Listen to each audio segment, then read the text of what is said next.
মানুহ কিমান জঘন্য হলে এনেকুৱা কাম কৰিব পাৰে? মানুহ ইমান জঘন্য হলে এনেকুৱা কাম কৰিব পাৰে? মোৰ লগত যদি হিংসা আছে তেন্তে মোৰ লগত বাস্তৱত কৰক। আজি যদি ধৰক মোৰ লগত কাৰোবাৰ হিংসা আছে, মোৰ লগত বাস্তৱত কৰক।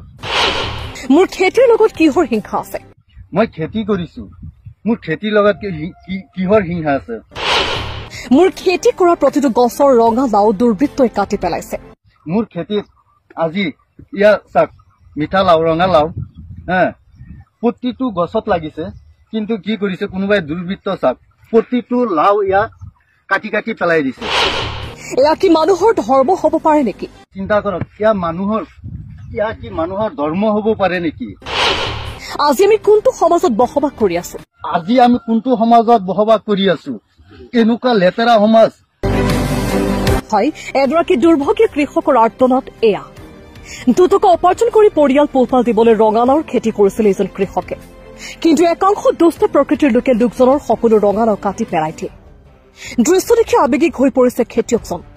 এই ধৰণৰ হিংসুক মানুহক আপুনি কি বুলি কব আৰু তেওঁলোকৰ কি শাস্তি বিচাৰিব? কমেণ্ট বক্সত জনাবলৈ নাপাহৰিব। মানুহ ইমান জঘন্য হলে এনেকুৱা কাম কৰিব পাৰে? বন্ধুসকল চিন্তা কৰক, মই খেতি কৰিছো উপাৰ্জন কৰিবৰ কাৰণে। আজি যদি ধৰক মোৰ লগত কাৰোবাৰ হিংসা আছে, মোৰ লগত বাস্তৱত কৰক। মই খেতি কৰিছো, মোৰ খেতিৰ লগত কিহৰ হিংসা আছে? চিন্তা কৰক, মোৰ খেতিত আজি ইয়াৰ চাক মিঠা লাও ৰঙালাও প্ৰতিটো গছত লাগিছে, কিন্তু কি কৰিছে কোনোবাই দুৰ্বৃত্ত চাক প্ৰতিটো লাও ইয়াক কাটি কাটি পেলাই দিছে। প্ৰত্যেকটো লাও মোৰ খেতি কাটি কাটি পেলাই দিছে। এতিয়া চিন্তা কৰক, ইয়া কি মানুহৰ ধৰ্ম হ'ব পাৰে নেকি? মই খেতি কৰিছো, মই মোৰ নিজৰ মাটিত কৰিছো। আজি যদি মোৰ লগত কাৰোবাৰ হিংসা আছে, বাস্তৱত মোক আগাগি কৰ।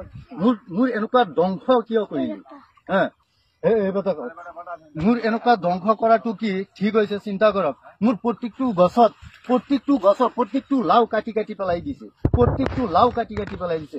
মানুহ ইমান জঘন্য হ'ব পাৰে নে? আজি আমি কোনটো সমাজত বসবাস কৰি আছো? এনেকুৱা লেতেৰা সমাজ, এনেকুৱা লেতেৰা এটা সমাজত আমি বসবাস কৰি আছো। মোৰ প্ৰত্যেকটো লাও কাটি কাটি পেলাইছে। মানুহ ইমান জঘন্য কেনেকৈ হ'ব পাৰে? মানুহ ইমান জঘন্য? এঠাইতে ইয়াত 5টা কাটিছে, এইফালে একদম এয়া চাক আপোনাৰ হাতত আছে। প্ৰত্যেকটো লাও মোৰ কাটি কাটি পেলাই থৈ দিছে।